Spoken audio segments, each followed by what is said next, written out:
What's up guys, it's Perlin here, and today I want to talk about the 80-20 rule.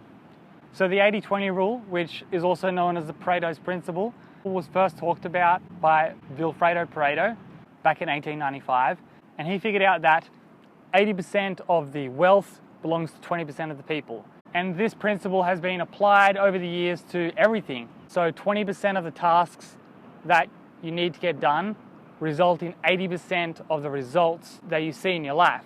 So say for example you got a big to-do list and you got all this stuff on there. There's going to be a few things, like 2 or 3 things that will give you a lot of results if you get them done, where if you do the rest of the stuff, it doesn't really make that much of a difference. This principle is very applicable to time management techniques.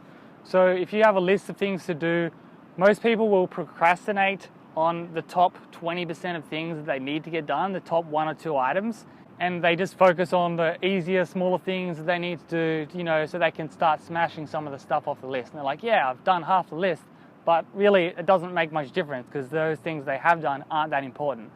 But if you just focus on the top things that you need to get done, the top 20%, then that'll result in 80% of your results. Where if you do the bottom 80% of things on your task and you're like, look, I've done almost all of my to-do list, it'll only result in 20% of value in your life. It'll only result in a small change happening in your life because you're focusing on the things that don't matter and not on the things that do matter. So if you're in business or you're in sales, 20% of your products result in 80% of your sales and profits. So if you want to apply this to your own finances, you might spend only 20% of your income on certain items that you use 80% of the time, and 80% of your income on items that you just never use. So once you know this rule, you can start applying it to all areas of your life, and you can determine what's important and what's not important.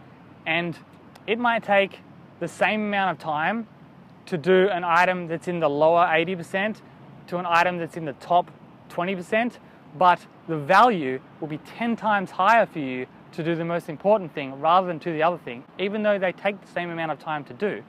So this can be extremely valuable to you in terms of your time and your money and your resources, because you know where to focus your energy, where to focus your time that will give you the biggest results. So if you have a bunch of things that you could choose to do with your time and you sort it out into the 80-20, you won't be wasting 80% of your time on things that don't really matter. You'll be spending all of your time on the 20% that will give you a dramatic difference in your life. So what you need to do is go into each area of your life and look at what is your 80% and what is your 20%. What areas give you the most value to what areas give you very little value. And once you've identified those, resolve to work on that 20% that will give you a dramatic difference and will lead you to achieving your dreams and your goals, whatever they may be. If you want to travel the world, figure out the few things that you can do that will get you on the road super fast. And look at all the things that you're doing which will not help you get on the road and just get rid of them. Do less and less of the things that are getting you no results and do more and more of the things that are getting you the most results. So there you go, the 80-20 rule.